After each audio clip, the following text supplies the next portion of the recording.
Have you ever in your life heard of a beach that's considered a highway? It's also just a normal beach where people hang out. Right here, 2 of them, 2. Woo! Fraser Island was for me the perfect way to unwind and relax and appreciate the nature of this incredible continent.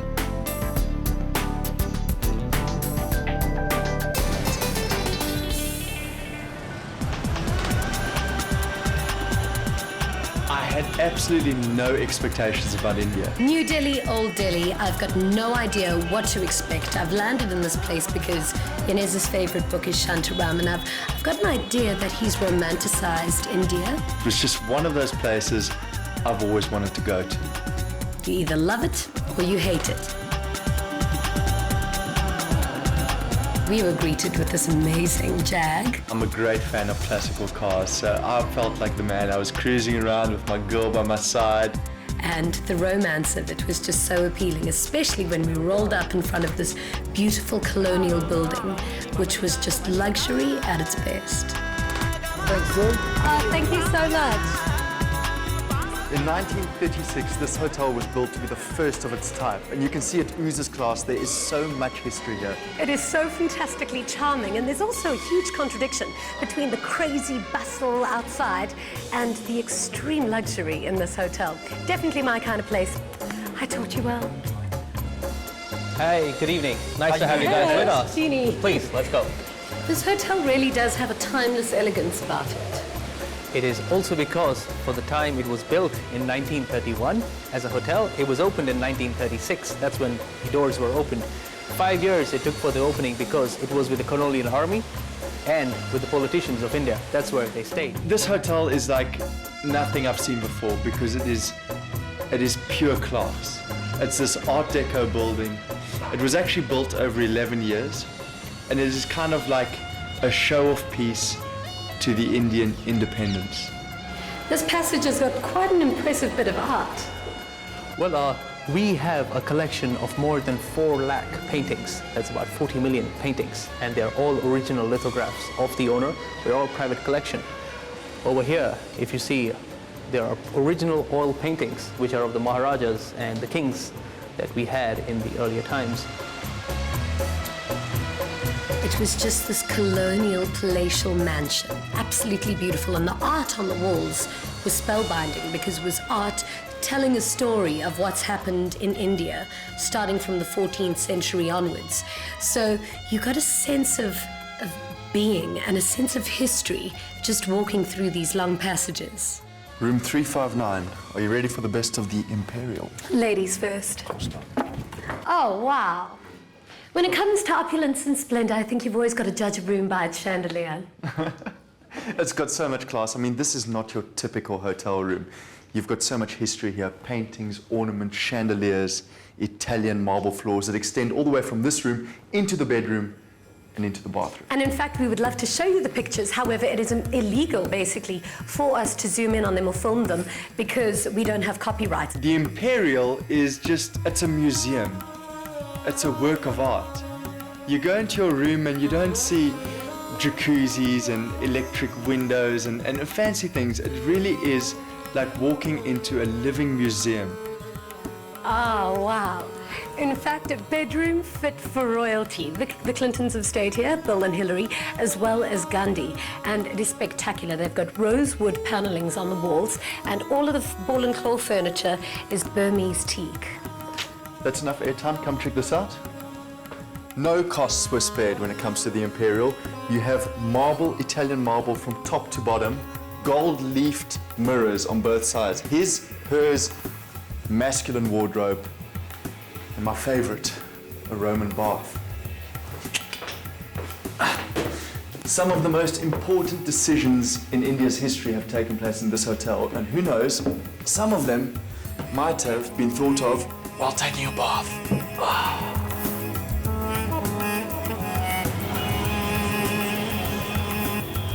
Oh, that's nice. Delhi encapsulates two completely different worlds, the old and the new. New Delhi is spacious and planned, while old Delhi is just absolute chaos and a feast for the eyes, because everywhere you look, there's a new experience. So far, we had been in the Imperial. We had been graced with the most incredible amount of luxury. We had no idea what was coming our way. Organized chaos, baby! Why is everyone hooting at us? Do we look funny? This is absolute chaos, but it's got a vibrance and an energy that I'm in love with! Anything literally goes in India. I mean, the roads are used for walking, for driving. There's rickshaws, there's motor rickshaws, there's cars, there's families on scooters. It's complete chaos. It's a complete culture shock. It goes against everything we believe to be pure and good because of the pollution, because of the amount of poverty that is blatantly thrown in your face. But once you experience the joy of the people and how welcoming they are to other people, you can't but love it. Jai ho, you are my reason for my thinking. Jai ho. It's just goats in the middle of the town. Chickens everywhere. There's the chicken we've been eating all along. You couldn't get more organic. To see the live chickens end up on your plate, that's as organic as you're going to get. A group from Stanford University was sent here to India to do a study on the traffic and why it is so. After 3 months of intense research, they went back home and said, it's madness. It'll never function like this anywhere else in the world. However, here, it works. I mean, there are people everywhere, yet the traffic keeps on moving. I don't understand it. I really don't understand it. I've never seen anything like this before in my life. I am so impressed, so enchanted, and completely blown away.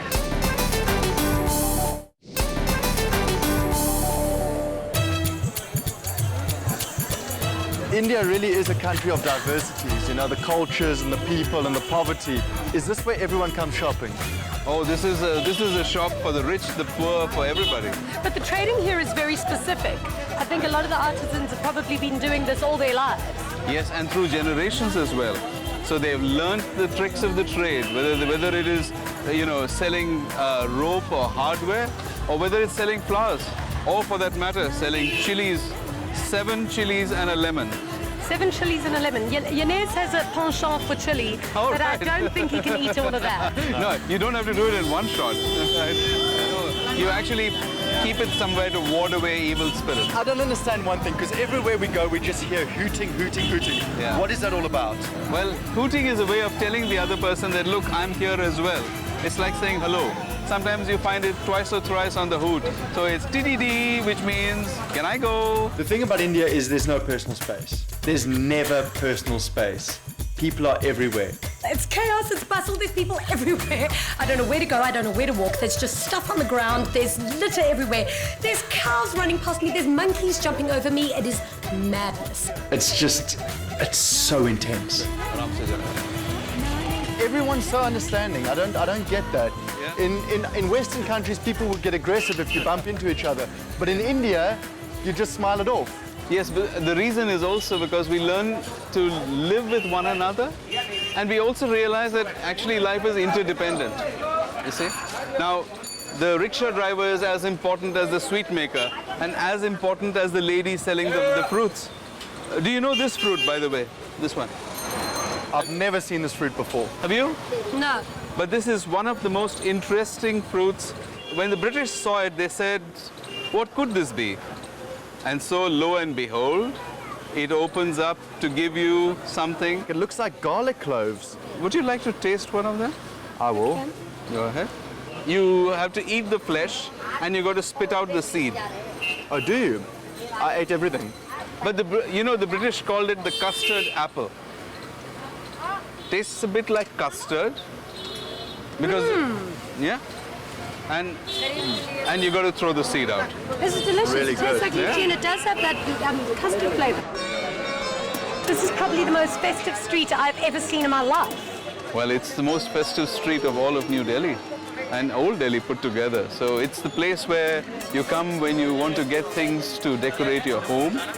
And today is the day when we welcome the goddess Lakshmi into our homes.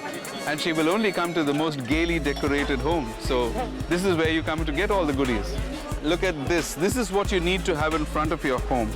And what does it mean? This is called a toran. And what's written here is Shubh Deepavali, auspicious Diwali. Okay. Yeah? Indians love bright colors. Yes, we do. Yes. Why? What does it mean? Because it livens up a sometimes dull life. Is this street always like this, or only the time of Diwali?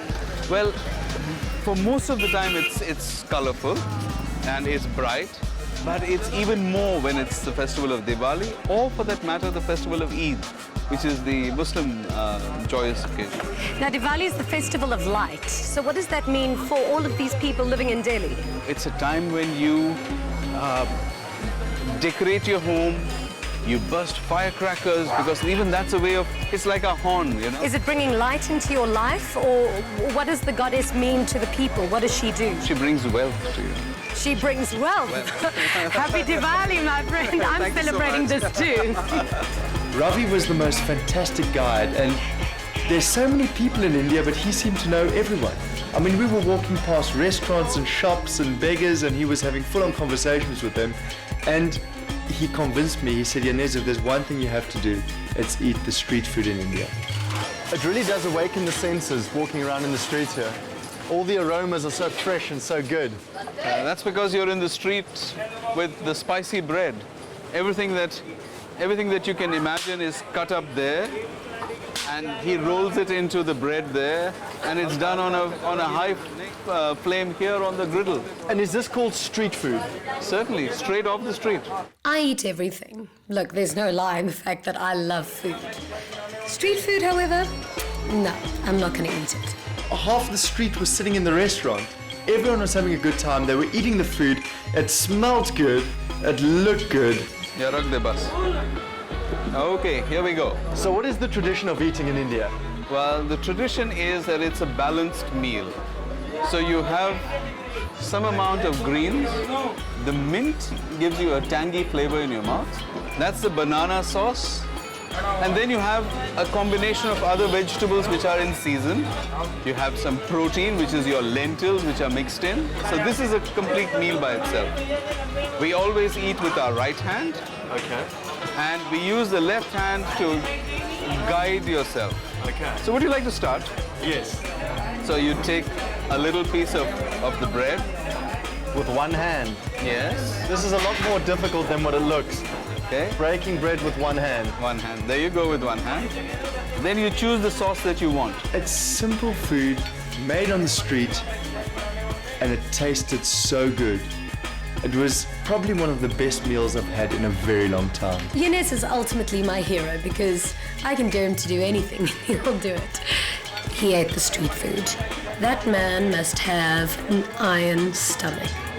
It tastes good now. I just hope it will stay that good for later.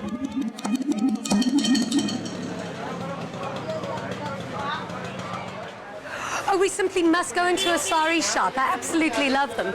Saris, in fact, were discovered and invented before sewing was even around. So the concept of having a sari is actually just taking one beautifully adorned fabric and wrapping it around yourself. Oh, wow, this is magnificent. Well, here is the wedding trousseau. And this is all handmade. It is, yes. How long does it take to make something like this? It will take 3 months to make one sari. 3 months? Yes. That's intensive labor. Yes. But it's labor of love. It is, because this is so beautiful. I can imagine hundreds of years ago, it was just normal cotton, normal hemp, normal fabrics. Nowadays, let me tell you, it is embellished to the max. Swarovski crystals, all the beads you can imagine. Oh, wow. A skirt? It would cost about 150,000 rupees. Okay, so that's about what is that in 3,000 to dollars? 4,000. $3,000 to $4,000. The cost, mucho pricey, but it is the ultimate bridal gear. You need to have one for the afternoon reception and one for your evening reception. I was born into the wrong family. Right. Okay. There you go. The one that was draped around me weighed at least 5 kilograms. It was really heavy, but it was embellished in the most unbelievable stones. I'm going to hold this. Yes, sir.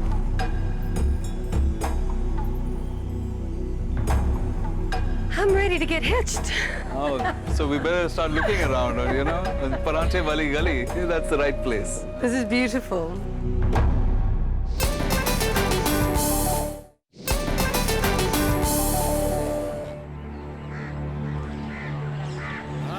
The Mughals were one of the most inspirational dynasties. They came from Afghanistan, and they basically took over India for quite a few hundred years, starting in the 1500s. Humayun's tomb is basically the first proof of the Mughal architecture. Before we go inside, why was this tomb built? This tomb was built because the king died coming down a flight of steps, and the queen wanted to immortalize his memory. That is beautiful. Janez, isn't this an unbelievable monument? It belongs to the 16th century, commissioned by a queen, and she had it all in her mind. And the only thing that she did not do was to make them, the octagonal chambers, even. If they were even, and if the red sandstone was all marble, and it had the 4 minarets in the 4 corners, she would have built the Taj. Humayun's tomb, it's very similar to the Taj Mahal. Beautiful architecture, everything symmetrical, well proportioned, all parts are equal, garden, temple, everything is alike. It was built almost 75 years before the Taj was built.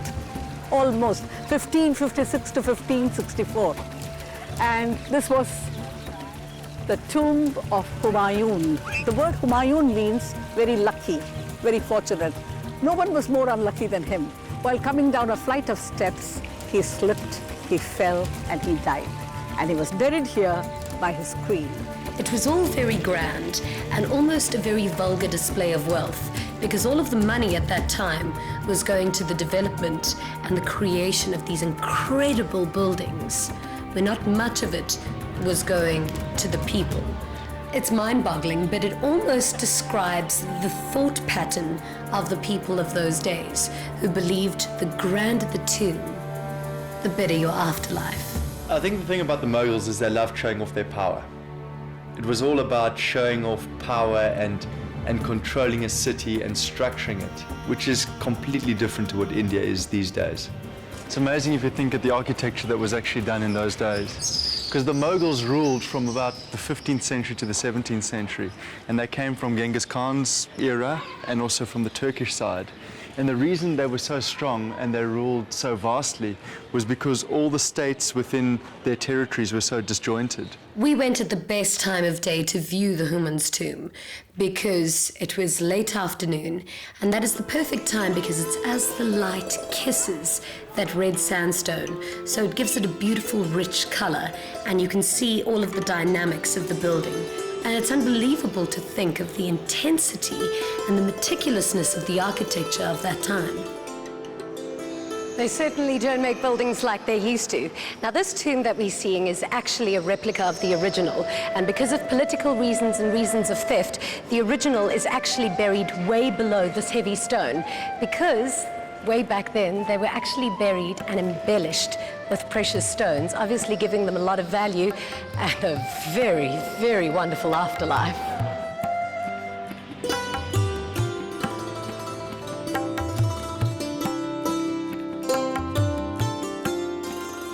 I don't know of any other restaurant in the world that took 7 years to build. It is so perfect. You could spend almost an hour just gazing around and having a look at all the detail that's there before even thinking about what you're going to eat. This is incredible. It almost looks like a Burmese pagoda. It does, and it's actually designed according to the principles of Feng Shui. So the restaurant's in 9 sections, each section depicting a part of the journey of life. I don't even know where to look because there's just details everywhere. Good evening, both of you. How are you? I'm Varun. Nice to meet you. Hi Varun, Jeannie. Isn't it beautiful? It's so beautiful. Are we in a restaurant or in a temple? Both, I'll say. Well, this restaurant is look like a Kerala home, I believe each of the walls tells a different story. Can you take us through? Yes, it is, please. So this section is called a Journey of Human Life.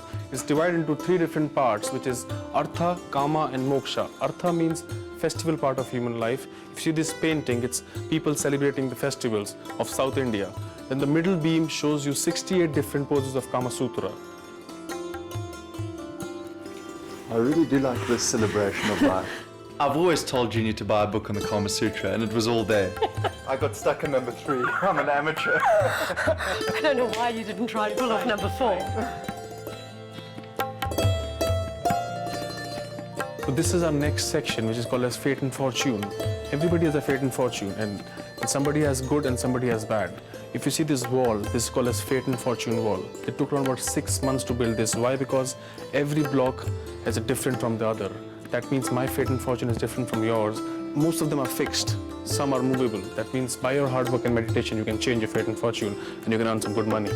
Oh, I'll have all the money blocks, please. It is so perfect. One doesn't know whether the food is more nouvelle or the interior. Evening with a few. Hello. Good menu. Thank you. We are starving, thank you. Have a nice evening. Ooh, there's so much to choose from. Is this a menu or a novel? It's just the complete experience because it has a menu to die for, the entire spice route. And I mean, the spice route takes you through Burma, Cambodia, Vietnam, Malaysia, the Philippines. I'm gonna have that.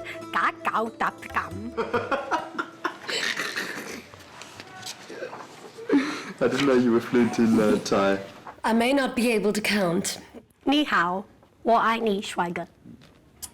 That actually is. Really? That does mean something. But I am linguistically gifted. It says, hello, how are you, sexy boy? So it wasn't actually meant for you. We had no idea what to order, so we allowed the chef to give us her specialities. Oh, delicious. I'm absolutely famished, thank you. I've chosen the food for you already because like I've been told that what you like. And I'm sure you're going to like the food because it's all our specialty. The green curry which I've given you is chicken in green curry. And the second one is rice, vegetable fried rice. Then we have the raw papaya salad. Then we have the stir-fried prawn, Kerala style. And all the sauces are there to accompany the food. Thank you very much for bringing the salad for Jeannie and the rest for me. Flavor, aromas, spices. I felt like I was in that Aishwarya Rai Bollywood movie, Mistress of Spices.